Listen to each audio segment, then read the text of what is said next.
환영합니다. 오늘 말씀 제목은 하나님 중심으로 살 때 일어나는 일입니다. 수요 저녁에 하나님의 말씀과 이렇게 은혜를 사모하여 이 자리에 모인 모든 성도님들을 환영합니다. 함께 모인 이 자리에서 반갑게 옆 사람과 이렇게 인사를 나눌까요? 오늘 잘 나오셨습니다. 오늘 잘 나오셨습니다. 네, 또 인사하겠습니다. 당신은 하나님의 사람입니다. 당신은 하나님의 사람입니다. 아멘. 인류 역사에서 사람들을 따르게 하는 많은 사람들이 있었습니다. 알기 쉽게 역사적 인물들로 예를 들어본다면 유럽을 정복했던 프랑스의 군인이자 황제였던 나폴레옹이나 이 몽골 초원의 허허 벌판 위에 인류 역사상 최대 규모의 단일 제국을 건국했던 이 징기스칸, 또 잘못된 사상을 주입하여 많은 사람들을 따르게 하여 제2차 세계대전을 일으킨 히틀러 등 이렇게 다양한 모습의 사람들이 이 많은 사람들을 따르게 하여 자신들의 이념을 실현시켰습니다. 이렇게 역사적 인물들만 사람을 따르게 하는 것이 아니라 일상에서도 많은 사람들을 따르게 할 수 있습니다. 이거는 여러분들도 가능한 일입니다. 많은 사람들이 모인 식사 자리에서 오늘 커피를 사겠다고 말씀하시면 많은 사람들이 여러분을 따라 카페로 인도될 것입니다.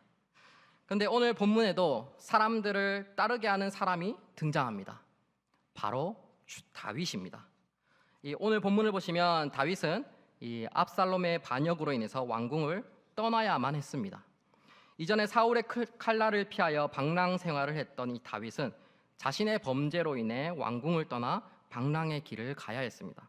반역을 일으킨 압살롬은 이 다말의 이 친오빠였습니다. 그런데 암논이 이 다말을 강간한 후에 다윗 왕의 대처는 이게 바르지 못하였습니다.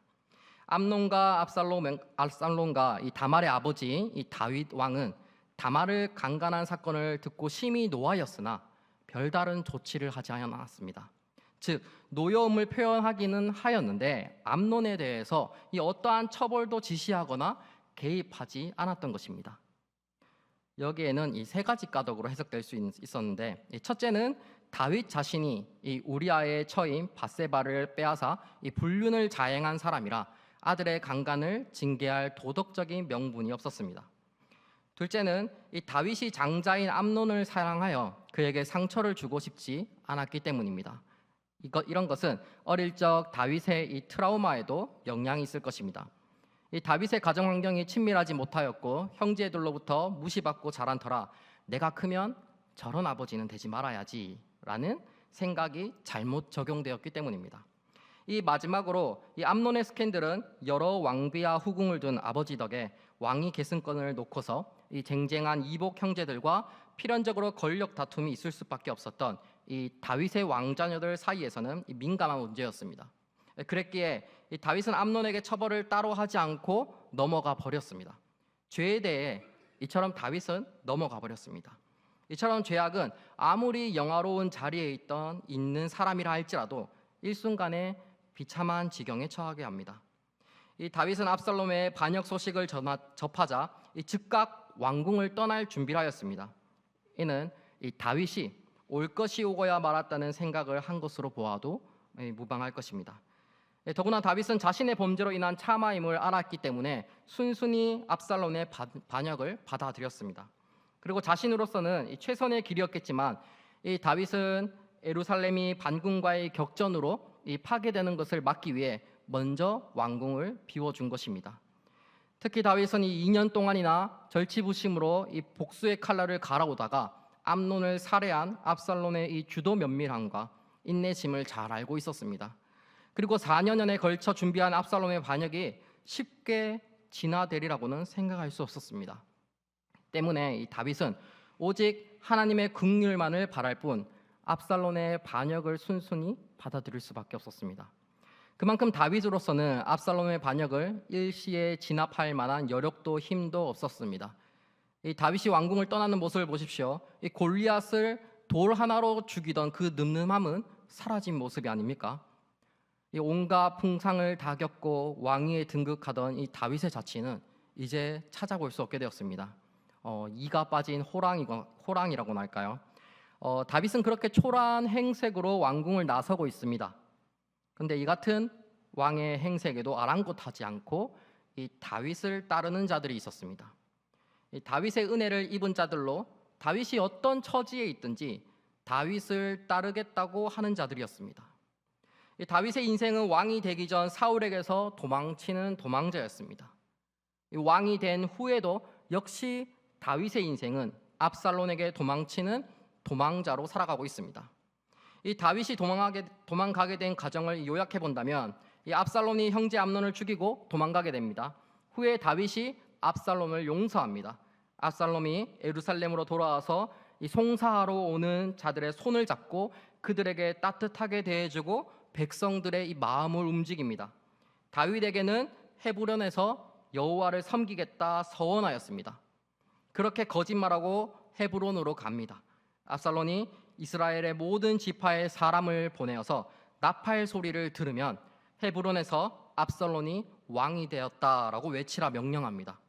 그렇게 반역을 일으키고 다윗은 도망을 가게 됩니다. 보통 이 도망을 가는 자들은 불리한 입장이기에 도망을 갑니다. 누구도 불리한 입장에서 합세해서 따라가고 싶지 않을 것입니다. 이기고 있는 쪽이 심적으로 안정적이고 혜택도 많습니다. 이것은 이 당시나 지금까지도 변하지 않습니다. 그럼에도 본문에서 많은 사람들이 이 다윗의 피난길에 함께 따라가고자 하며 함께 불리한 입장에 서기를 원합니다. 도망가는 다윗과 따라가는 신하들. 다윗이 악한 자였다면 고난의 순간에 따라갔을까요? 왜 이들은 따라갔을까요? 따라가면 죽을 것이 분명해 보였습니다. 압살롬의 군대가 다윗의 군대보다 훨씬 더 많았습니다. 불리한 상황에서도 압살롬을 따른 게 아니라 다윗을 따랐던 것은 다윗이 압살롬과 무언가가 달랐기 때문에 사람들이 따랐을 것입니다. 다윗의 어떠한 점이 달랐기에 사람들이 따랐을까요? 다윗의 삶을 들여다보면 하나님의 사람이 어떠한 사람인지를 알 수 있습니다. 첫 번째는 다윗은 말씀에 순종하는 자였습니다. 다윗은 위급한 상황에서도 하나님을 신뢰하고 하나님의 뜻에 순종하였습니다. 과거 자기를 죽이려고 쫓아다니는 사울 왕을 죽일 기회가 있었어도 하나님께서 기름 부은 왕을 자기 손으로 죽일 수 없다고 하면서 하나님의 뜻에 철저히 순종하였습니다. 또 사무엘상 23장 1절에서 14절 보면 다윗은 계속해서 여호와께 묻습니다. 내가 이 블레셋 사람을 치리이까? 다윗이 여호와께 다시 묻자온대 여호와여 원하건대 주의 종에게 일러 주옵소서. 그일라 사람들이 나와 내 사람들을 사울의 손에 넘기겠나이까? 무려 이렇게 4번이나 계속해서 여호와께 묻고 행동하는 것을 확인할 수 있습니다. 전쟁 같은 위급한 상황은 빠른 판단을 요구하고 재빠르게 행동해야 승산이 있습니다. 순간의 전략이 승리를 안겨주기도 합니다. 그런데 이 총각을 다투는 전쟁 가운데에서도 다윗은 하나님께 묻고 말씀에 순종하는 사람이었습니다. 하나님의 사람은 급한 일이 있을수록 하나님의 말씀에 순종합니다. 또한 하나님의 사람은 급한 일이 있을수록 기도하며 하나님께 묻습니다. 지금 상황은 급하니 하나님의 말씀보다는 우선 상황을 해결하는 게 우선이라는 마음으로 행동해서는 안 됩니다. 저희는 그렇게 살아갈 때가 많습니다. 또 많기도 하지만 쉽지 않은 일이 분명합니다. 상황은 급하고 눈앞에 다가오니 하나님의 말씀은 현실 반영이 되지 않는 것 같은 느낌이 들어서 우선 행동하는 겁니다. 그런데 성경에도 이런 경우가 있지 않았습니까? 이 사울 왕이 블레셋과의 전쟁을 앞두고 그랬습니다. 당시 블레셋과의 전쟁을 앞둔 이스라엘의 군사는 제사를 드리려고 하고 있었습니다. 사무엘은 사울에게 자신이 정해진 시간에 도착해서 제사를 드릴 것이라고 말했었습니다. 사울은 잠시 기다렸으나 백성들이 그를 떠나는 바람에 조급해지기 시작했습니다. 눈앞에 보이니 이것을 어떻게 해야 될지 자신의 마음이 불안해졌습니다. 상황이 급하고 눈으로 보이는 게 이런 거 아닙니까? 사울은 자신이 제사를 드리는 것이 하나님의 율법에 위배된다는 것을 알고 있었습니다. 왕은 제사 드리거나 말씀을 선포하는 일이 아닌 군사나 정치만을 담당해야 했기 때문입니다. 하지만 그는 더 이상 기다리지 못하고 자신이 직접 제사를 드렸습니다. 사울이 막 제사를 마쳤을 때 사무엘이 도착했습니다. 이후에 사울은 불순종의 대가를 견뎌내야 했습니다. 사무엘상 13장 14절에 받게 될 이 결과를 알려줍니다.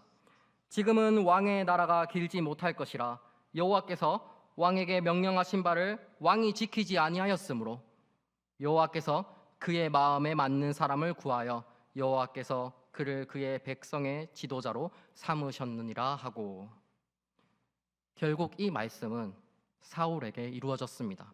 상황이 급하다고 말씀에 순종하지 못하는 자들은 결국 그 불순종의 대가를 견뎌내야 할 겁니다.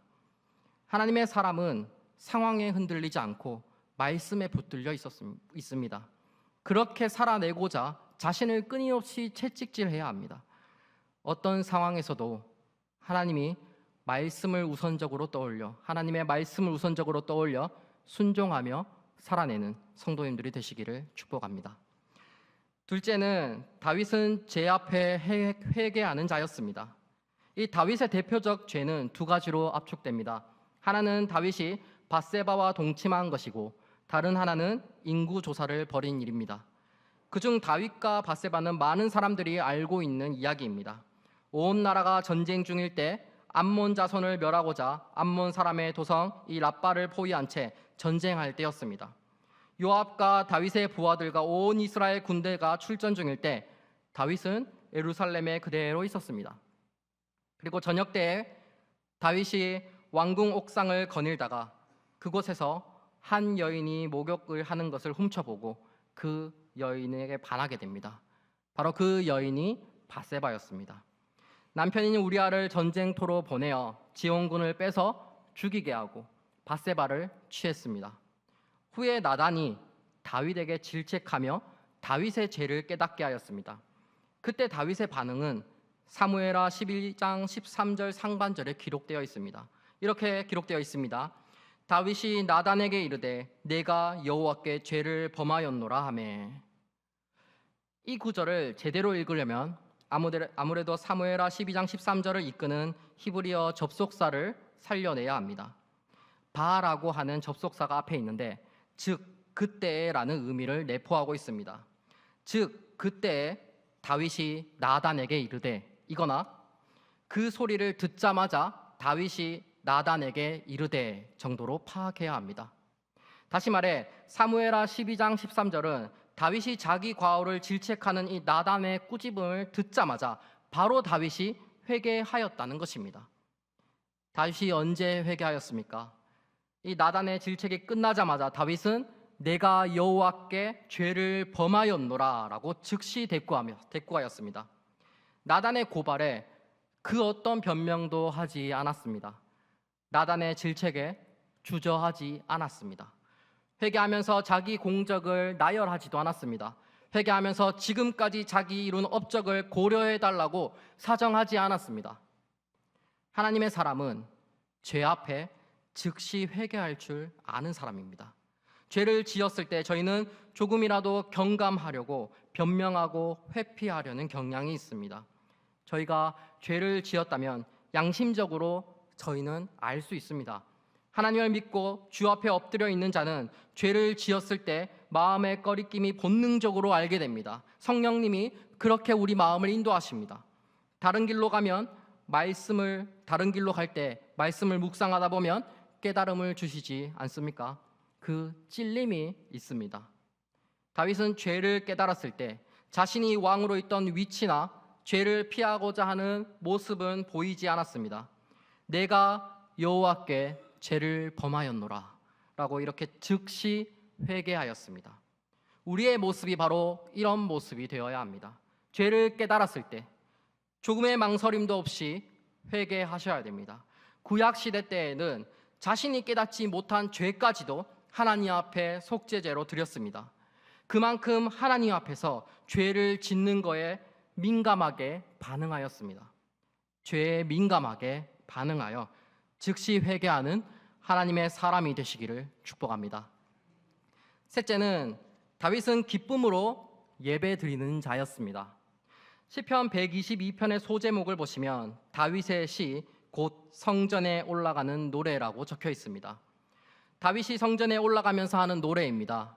122편 1절에는 이렇게 기록되어 있습니다. 다 같이 한번 읽어보도록 하겠습니다. 사람이 내게 말하기를 여호와의 집회에 올라가자 할 때 내가 기뻐하였도다. 아멘. 이 다윗의 예배하러 가는 모습은 기쁨이었습니다. 그는 하나님께 예배 드리는 것을 너무너무 기뻐했습니다. 우리도 다윗과 같이 기쁨으로 하나님께 예배 드려야 합니다. 하나님께서 우리에게 생명을 주시고 영생을 생각할 때마다 우리의 마음속에는 감격과 기쁨이 솟아나게 됩니다. 우리는 이 기쁨을 가지고 그대로 하나님께 나아가면 됩니다. 바른 예배, 감격적인 예배를 드리기 위해서는 무엇보다 예배의 대상이신 하나님이 어떤 분인지를 알 때, 그리고 그분께로 어떻게 나아가야 하는지를 알 때 하나님께 예배를 잘 드리게 되는 것입니다. 그러므로 바른 예배를 드리기 위해서는 하나님에 대한 지식이 있어야 됩니다. 날마다 말씀을 묵상하고 기도를 생활화할 때 우리들은 하나님과 더 깊은 교제와 관계를 갖게 되며 바른 예배도 드릴 수 있게 됩니다. 또한 다윗은 하나님 앞에서 하는 일들을 단순한 행사나 이벤트로 받아들이지 않습니다. 하나님의 법궤를 오베데돔의 집에서 다윗 성으로 옮겨올 때 하나의 행사로 여기지 않고 정말 기뻐했습니다. 기쁨으로 충만해 에봇이 나풀거려 속옷이 빠져나올 정도로 춤을 춥니다. 수준 높은 춤은 아니었을 것입니다. 그렇지 않겠습니까? 정말 기뻐서 추는 춤은 형식도 없고 그저 나의 기쁨을 주체 못하여 몸을 움직일 뿐입니다.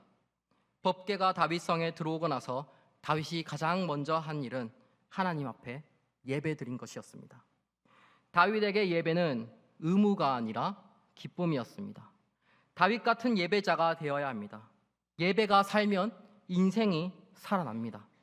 예배의 감격이 하나님의 사람에게는 있습니다. 우리가 사람은 한 가지 일을 계속하게 되면 자연스럽게 적응하고 무던해집니다. 우리 북한교회에서 많은 일들을 감당하고 있습니다. 또 어린이 베스트 초청 축제를 하는구나, 또 선교를 가는구나, 또 사랑의 상자를 하는구나, 밥상을 하는구나, 이렇게 하나의 이벤트나 행사로 받아들여서는 안 됩니다. 우리 모두가 하나님의 사람이라면 정말 그 하나님이 하신다는 것을 믿고 나아가야 됩니다. 우리 안에 그것을 볼 때마다 뜨거움이 있어야 됩니다. 어린이 베스트 초청 축제를 하는구나, 그럼 내가 무엇의 뜨거움을 어떻게 헌신해야 되겠구나, 이런 마음이 우리 안에서 일어나야 됩니다. 우리 안에서 이것을 하나의 행사로 받아들이기 시작하면 그것이 하나의 부담감이 됩니다. 그렇게 돼서는 우리가 연합할 수도 없고 교제할 수도 없고 우리가 하나로 움직일 수가 없습니다.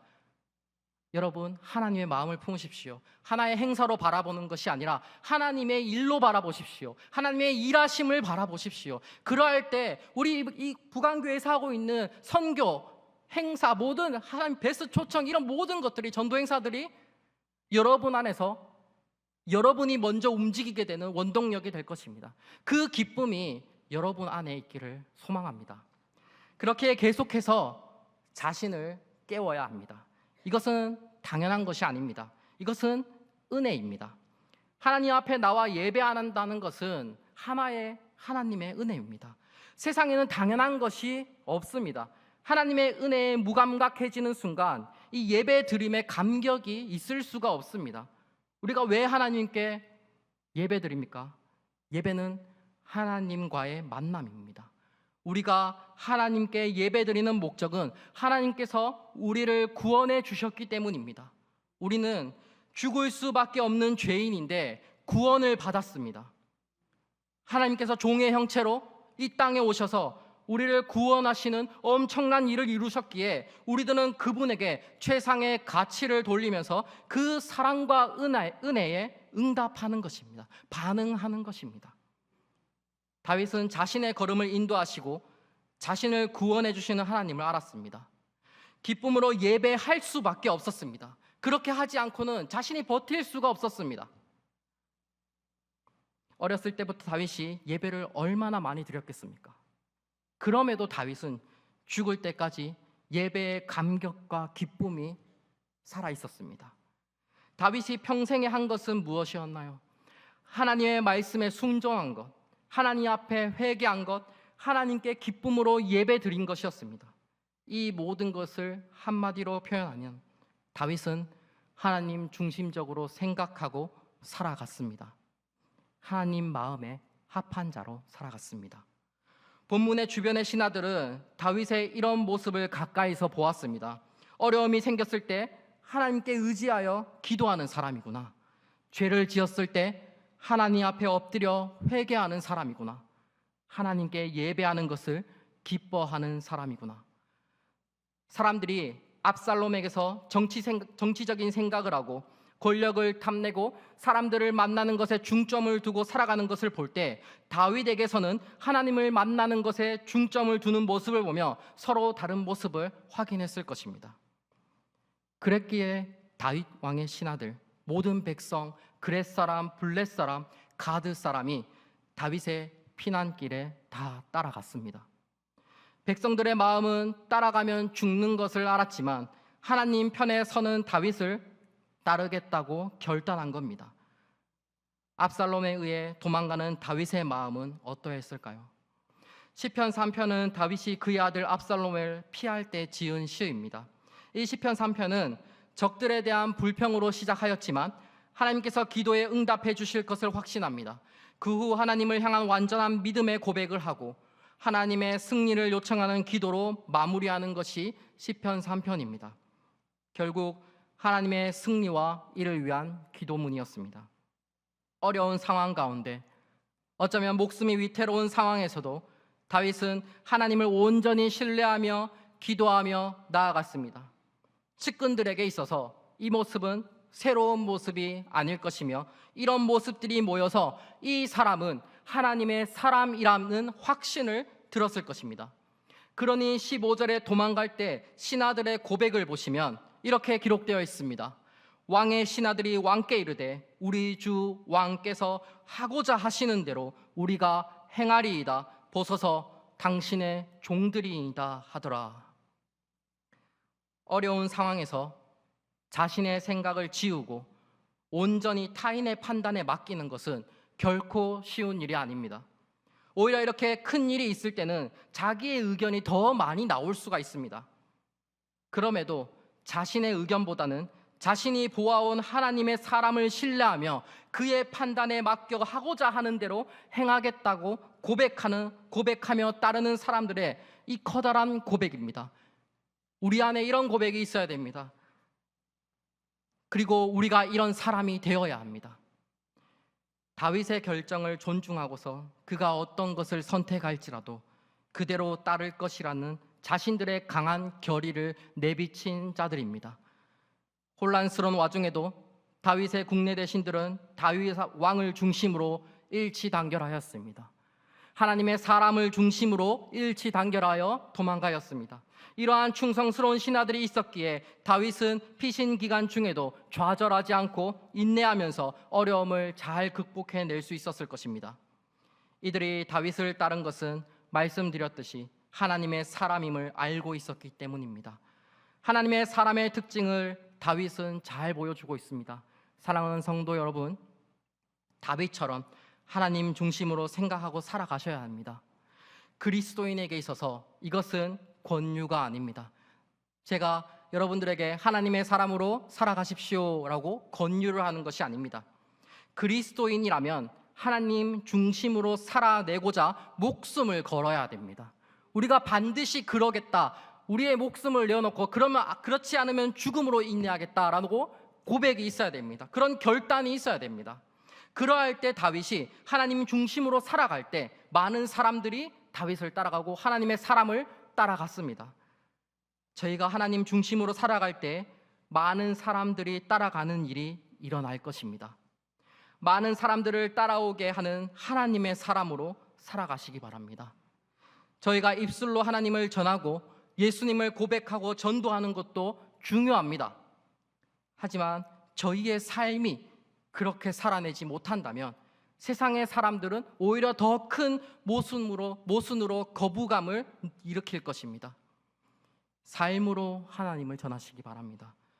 하나님의 말씀에 순종하는 삶으로, 하나님 앞에 즉시 회개하는 삶으로, 기쁨으로 하나님께 예배 드리는 삶으로 세상 사람들에게 하나님의 사람의 다름을 나타내시기 바랍니다. 많은 사람들로 하여금 여러분들이 하나님의 편에 있는 사람인 걸 알게 하십시오. 하나님 중심으로 생각하고 살아내서 많은 사람들로 하여금 하나님을 알게 하시고 복음의 자리로 따라오게 하는 귀한 성도님들의 삶을 살기를 축복합니다. 이 시간 오늘 주신 말씀을 생각하며 다 함께 찬양하겠습니다.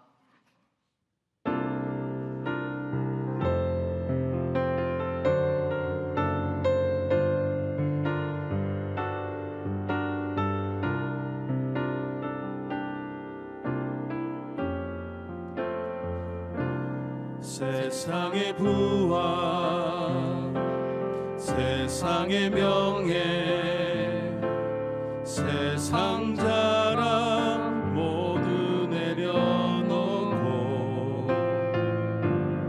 날 구한 십자가, 날 신긴 보혈, 주의 은혜를 깊이 생각합니다.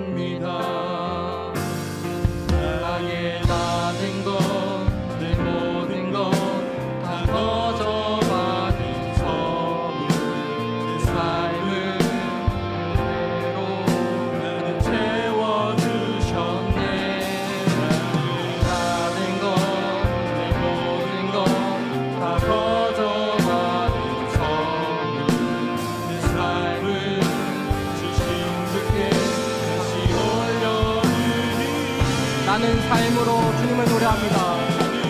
삶으로 주님을 노래합니다. 나를 통하여 주님만 높임 받으소서. 나는 삶으로 주님을 예배합니다. 나는 삶으로 주님을 노래합니다.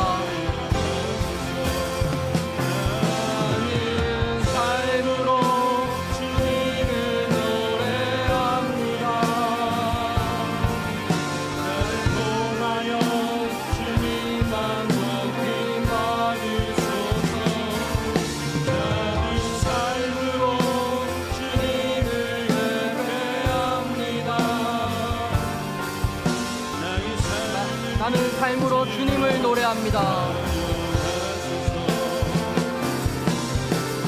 삶으로 주님을 노래합니다. 나를 통하여 주님만 높임 받으소서. 나는 삶으로 주님을 예배합니다. 삶으로 주님을 예배합니다. 나의 삶을 빛으로 사용하소서.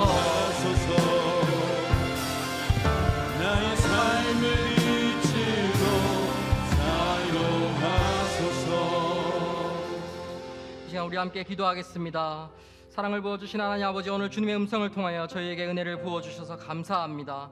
하나님 중심으로 생각하고 살아갈 때 주의 역사가 우리 가운데 나타날 줄 믿음으로 고백합니다. 저희는 연약하고 죄 앞에 무너지기 쉽지만 주의 긍휼하심으로 저희를 믿음으로 바로 서게 역사하여 주시옵소서.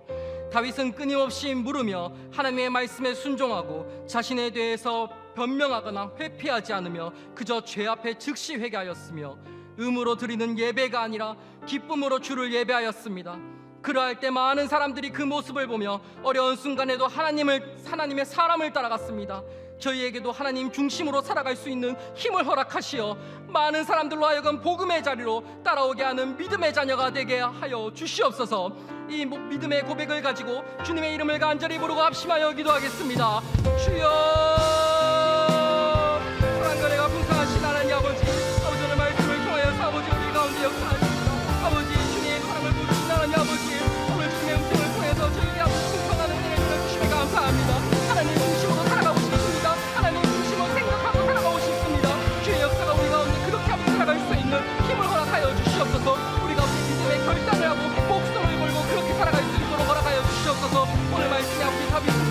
하나님께 물으며 아버지 하나님 말씀에 순종하고 자신의 죄에 대해서 변명하고는 회개하지 않았습니다. 주님 그저 제 앞에 회개하였습니다. 주님 저희도 그런 삶을 살아갈 수 있도록 주여 도와주시옵소서. 모든 일에 앞서서 저희가 먼저 하나님께 물을 수 있도록 허락하여 주시옵시고 하나님 앞에 아버지 물음으로 행동할 수 있도록 주여 도와주옵소서. 기도하는 자로부터 살아갈 수 있도록 허락하여 주시옵소서. 아버지 저희 또한 아버지 의무로 드리는 예배가 아니라 정말 아버지 안에 있는 기쁨으로 주를 예배할 수 있는 있도록 주여 역사하여 주시옵소서. 그러할 때 많은 사람들이 그 모습을 보며 어려운 순간에도 하나님의 삶을 살아갔듯이 저희에게도 하나님 중심으로 살아감을 허락하시어 하나님의 사람으로 살아갈 수 있도록 허락하여 주시옵소서. 그렇게 해서 많은 사람들로 하여금 복음의 자리로 따라오게 하는 믿음의 자녀가 될 수 있도록 주여 역사하여 주시옵소서. 우리 가운데 아버지 이런 믿음의 고백을 끊임없이 할 수 있도록 주여 도와주시옵시고 우리의 삶을 주여 주관하여 주시옵시고 말씀에 붙인 삶을 살아갈 수 있도록 주여 역사하여 주시옵소서. 날마다 우리를 돌아보며 날마다 하나님의 중심으로 살아갈 수 있는 아버지 힘을 허락하여 주시옵소서. 아버지 붙들어 주시옵소서.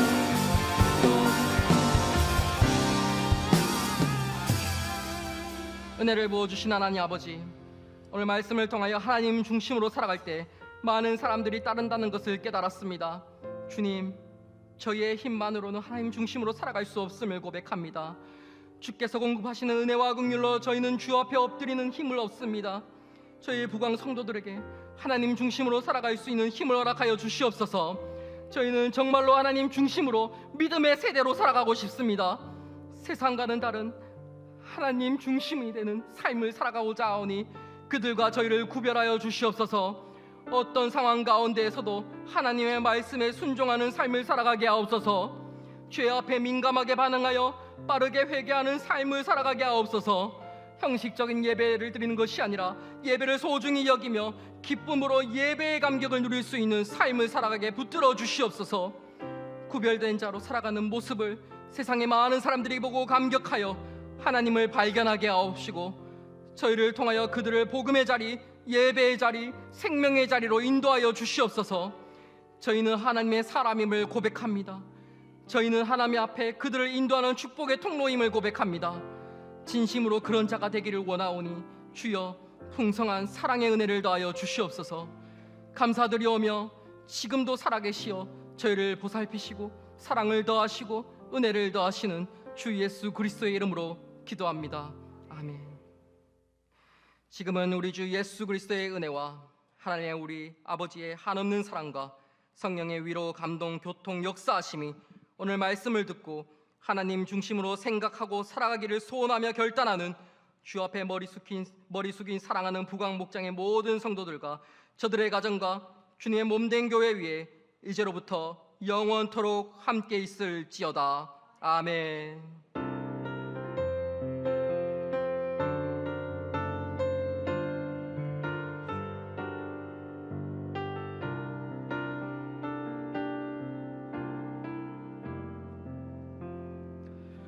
오늘 주신 말씀을 가지고 나온 기도 제목을 가지고 자유롭게 기도하시다가 돌아가시겠습니다.